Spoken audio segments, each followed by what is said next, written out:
I am the youngest daughter of Reverend and Mrs. Eugene Black of Greensboro. And from childhood, my father and my mom always brought me up knowing the moral law of God and the civil law. And so therefore, the first thing that they taught me was the memory verse. I can do all things through Christ who strengthens me. And I grew up believing that I could do all things. And that sort of made me very, very competitive. But in doing that, they also gave me 5 principles upon which I have built my life from that day on to now. See, because at 5 years old, my first interaction with civil rights was riding the Greensboro City Transit from Oakland Avenue down to East Market Street where I went to school. Well, I was just 5, and I sat right behind the white bus driver when I were to get on the bus. All of the other blacks sat in the back. The next thing was when I went to school in first grade, I could not understand why they would say Black, Pattie, Arlene. Well, see, my maiden name is Black, but I didn't understand that. And I told my mom and dad, I am never going back to Jacksonville Elementary School. Now, those 5 principles, the first was learning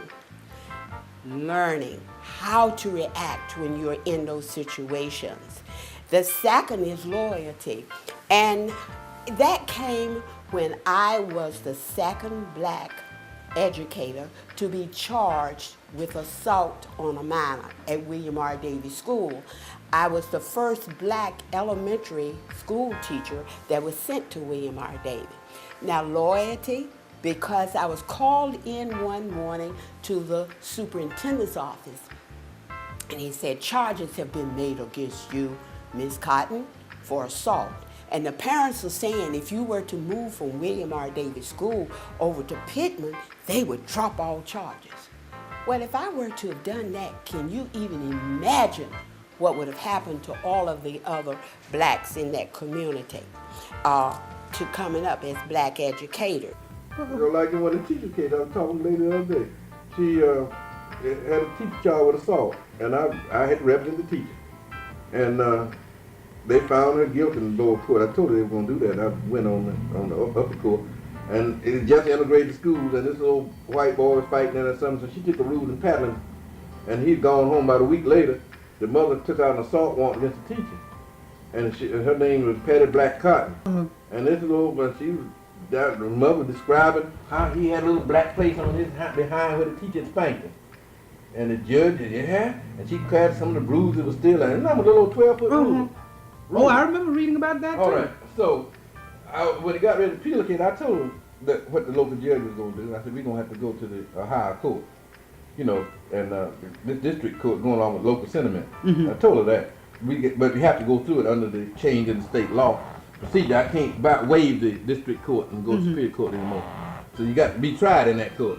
So I'm just going through it as a matter of requirement. So the only thing I told her when the judge found her guilty and put her under a fine and cost the court or something, he started, I said, well, Your Honor, there's no need of you setting no judgment because we can't accept your judgment on that. See, I have said things in court and it wasn't in contempt because of the way I do it. I had a right to appeal the case. And I can state my own reason for appeal, and he can't limit my reason. I told him that seemed like a rather unjust decision, and that it wasn't right, and it was against the teachers, and that state law was requiring teachers to be have disciplined classrooms. The law gives them the authority to discipline, and you punching the teacher for carrying out her duty. Now this is in the late 60s? I don't. Yeah. It's somewhere in there. You punish the teacher. Yeah. She's in the school. Right. So what I was saying is, but the judge said, but she bruised his hind part on one side. I said, Your Honor, the only thing your teacher did, she didn't bruise both sides. Woo! That's what I said. I said, no, that judge got me. In other words, I said, the only thing she did wrong, she didn't bruise the other side. I said, little Rocket ought to got it. The boy was sitting there. I said, she ought to got in both sides.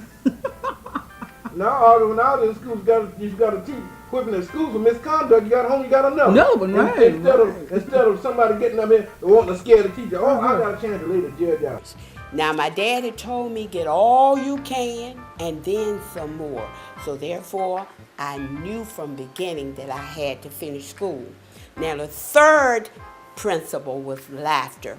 And I was the first black female to sponsor and organize a bowling team in the Roanoke area. I was also the first black to roll with the Night Owls. And in 1980, I won the state high game in bowling. That to me was great.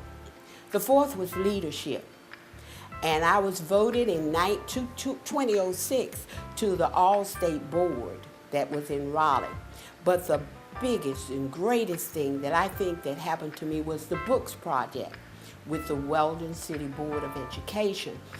We needed books, and I understood that children in this area that might not ever get to go anywhere could go to those places through books. That particular project was also noted with the National Magnum Award. Now, the fifth step was love, and I loved with all my heart teaching. See, anytime that I could find a child that someone was saying that could not learn, to me that was my challenge.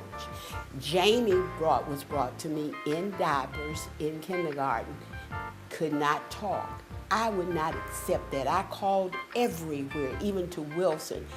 My niece told me, Auntie, if he can hear, he can speak. And the first word that he said was cotton. And that, I think, came from love. So that all came with my project with George the Owl. We brought a live owl into the classroom.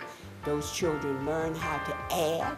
They learn how to multiply because multiplication is only repeated addition. And it also gave me the opportunity of traveling to Malaysia to actually see another culture in action. And in closing, I just want to say that I am still now using those talents, those gifts that were instilled in me through Christ, the Holy Spirit, and also being encouraged by my parents by being with the open-minded citizens of Tillery. There, I also used that opportunity of giving them little tidbits, laughing, and enjoying life in my retirement.